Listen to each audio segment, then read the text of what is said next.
Hey, Paul, are you there? You're over at your parents' place right now, right? Could you get back over here right away? Huh? Pardon me? I think the baby is coming.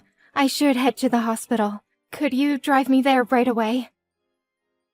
No, can't do it. Wait, what? Why not?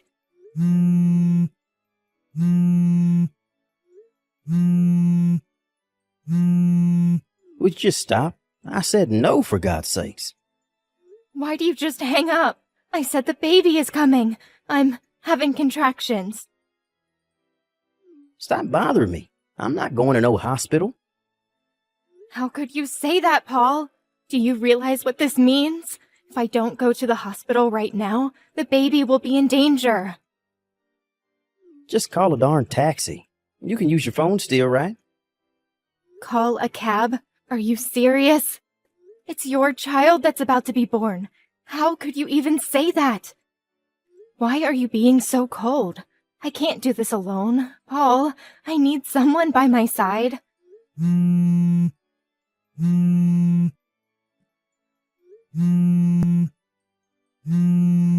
it, you don't give up, do you? I'm too busy to deal with you right now.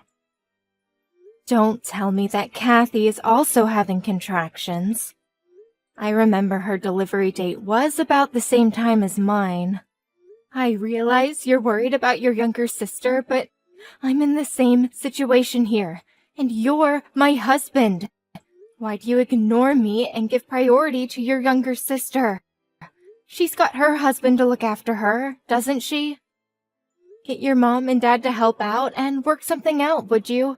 You don't all have to be over there. I mean, use common sense, Paul. This is nuts. I said no way. Call a cab. Paul! You stole my purse, didn't you? Huh? What now? I was getting ready to go to the hospital by cab and checked my bag, and my purse was nowhere to be found. Oh, yeah. I was on my way to take Kathy to the hospital, and I realized I didn't have any money for a cab. So you took my money? Are you serious? Now, how the heck am I supposed to get to the hospital? Get this through your thick skull, Trish. I'm not going to the hospital for you. I made up my mind a long time ago that if Kathy's baby came the same time as yours, I would give her priority over you. You cannot be serious.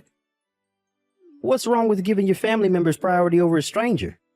You had the gall to have your baby at the same time as her. You have no right to be griping on and on about this, so give it up. Paul, I think I'm going into labor. The water. Come on, Trish. Forget the cab. Just have the baby in the bathtub or something. Figure it out yourself. And Trish, don't make a mess. Paul, Trish here. It was a boy. My neighbor, Carol, helped me out and took me to the hospital. I don't know what I would have done without her. You have got to be kidding me. You had to impose on your neighbor? I had no other choice. I had no money for a cab. I could hardly walk, for God's sake. Carol has kids, so she knows exactly how I felt and knew exactly what to do. Without her help, I don't know what would have happened. Once I'm back from the hospital, and if you have time, please thank her. I can't believe you. We need to be on good terms with our neighbors. Don't go giving our neighbors a hard time, would you? Hey, Paul, when are you coming to the hospital?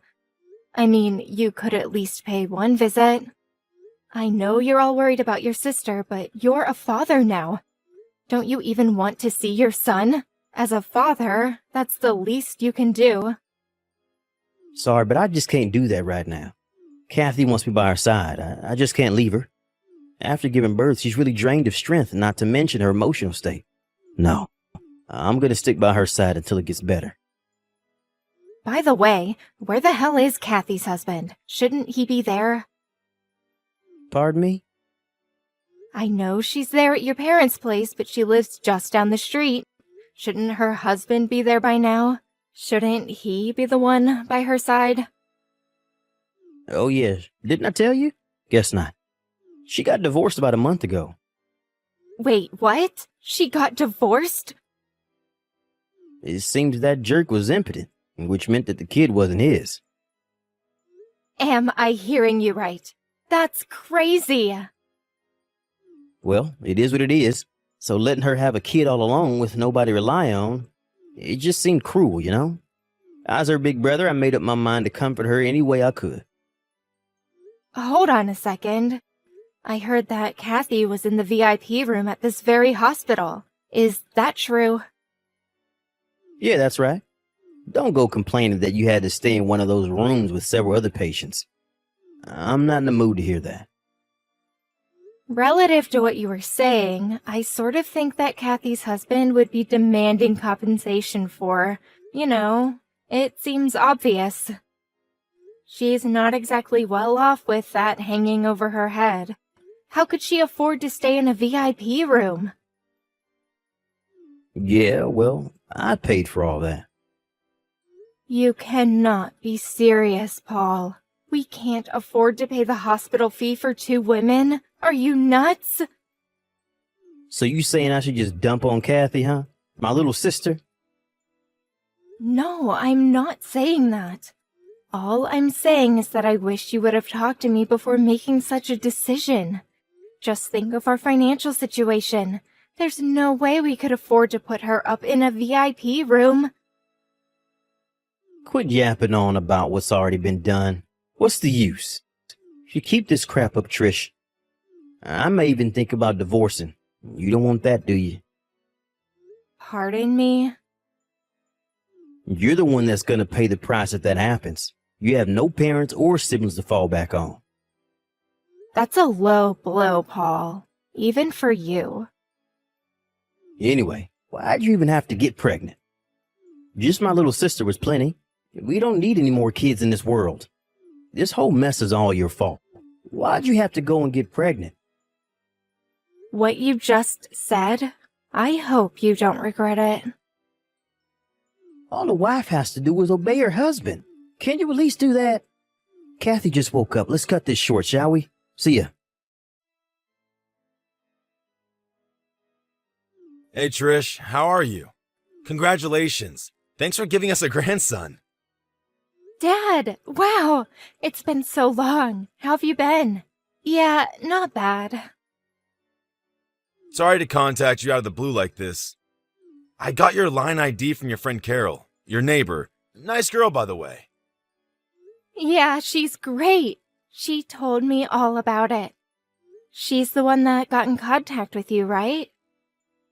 Yes, that's right. It was by pure chance that I was told about your situation. Chance? You talked to Carol about me before, right? Come to think of it, I did mention you when we were talking about family. You know, with the baby coming and all. Well, she remembered my name and it apparently rang a bell, so she checked me out. And it turned out that I was the president of the company she was working for. She couldn't believe it at first, but she verified the family ties and got in contact with me through the company intranet system. Whoa, wait, back up. You're the president of a company now? Yes, but it's only happened about 2 weeks ago. I'm really sorry I didn't contact you for so long. As you know, Mom and I divorced some time back. Fortunately, it was amicable. The main reason we got supported was basically because we were both workaholics, lol. After the divorce, I went overseas on business for almost 3 months, and we sort of lost touch. I didn't know she passed away until Carol told me about it. I felt terrible. I see. I had no idea. I really wish I was here. Maybe I should have stayed married to her, just separated. You don't have to feel guilt over that. Mom knew how busy you were, and how much your work meant to you. Knowing Mom, that's probably why she didn't contact you. She's always sent me financial support through the years and insisted that I give you enough breathing space, so you can work to your heart's desire. That's heartening to hear. Thanks for that, Trish. By the way, your husband, Paul, was it? Huh? Yeah, that's right. What do you plan on doing going forward? Do? What do you mean? I heard the whole situation from Carol, so you don't need to hold anything back. Tell me how you honestly feel. Right. I suppose I'm leaning toward divorce. He gives his younger sister priority over me and the verbal abuse that I get. To be honest, I worry about our future together. Fortunately, I plan to return to work once I'm back on my feet. My company is pretty understanding when it comes to maternity leave. When I think about that, divorce seems the better option. Okay, I understand. Then why don't we do this? Give me a bit of time to verify a few things. Verify a few things. Like what? When do you get released from the hospital? Well, if all goes well, I should be out of here by next Wednesday. All right then. I'll contact you by then and we can work things out. Be patient, okay? Not sure what you're up to, Dad, but yeah, okay. Hey, Trish, are you there? Is that true about your dad? Is this some kind of joke? You never told me he was the president of that major corporation. Why didn't you mention this before we got married? How could you leave out such an important piece of information? Are you totally daft, Trish? He contacted me just last week. It was the first time I heard he was the president of that company. I had no idea. He was working overseas for the past 3 months and just returned last week and was promoted to president on his return. If your father is the president of that major corporation, well, that means you're the daughter of a big shot. You're like a VIP or whatever. Yeah, well, this only happened 2 weeks ago, so I was never a VIP or socialite or whatever. But you are the daughter of a company president. That's a fact. What the hell is going on here? If I had known this earlier, I would have... This is not happening. Hey, Paul, are you upset about something? You're acting real weird. Yeah, I'm upset. How can I not be? Your father is a big investor in our company, and I mean one of the biggest. Really, I didn't have a clue. And his company is one of our top clients. One move, and he has the power to even bankrupt us. Seriously, this is the first I'm hearing about this. You never mentioned your work stuff to me, so how would I know, right? Apparently, your father contacted the president of my firm and wanted him to check out his employees. He eventually heard there was some sort of shenanigans going on. They found out that me and Kathy's work performance was, like, not up to par. I'm just assuming here, but I bet you guys were forcing others to do your job and taking time off when you weren't permitted to. Huh? Hold it a sec. Why do you know that? Again, I'm just assuming, but considering your attitude toward everything, and this goes for your sister too, it just seemed like the logical thing you guys would do. You sound like you're enjoying this. Like it's just some casual conversation or something. You realize that both Kathy and I have been transferred? And get this, we're not being transferred to the same location either. Roger that. Don't go screwing up this time, Paul. Roger, what? The hell do you think you are anyways? It was all your fault that we ended up in this predicament. What are you going to do about it? I went to your father's office and had a meeting with him. I got down on my hands and knees begging him to reconsider, but your father just ignored me. This whole thing wouldn't have happened if you had just told me about your father and not kept it a secret. How could you be so devious? If you'd only warned us, we'd have been able to be more careful at work. Like I said, I haven't seen my dad in a while, and I only learned of this like 2 weeks ago. How am I supposed to tell you when I didn't even know? And for your information, I had no connection to your job. You never told me anything about where you and Kathy worked or what you did. Yeah, so maybe it was my father who checked up on your work performance. But it was you guys who abused your position. To me, it looks like you guys are the only ones that are ultimately responsible. Don't blame all this on me. And another thing, I plan to divorce you once and for all. What? Wait, divorce? My father introduced me to a lawyer, so he'll probably be paying you a visit sometime soon. So I would appreciate it if you would sign it. Trish, come on. You don't want to do this. In addition, I plan to demand compensation for emotional distress that you caused all these years, especially when our baby was born.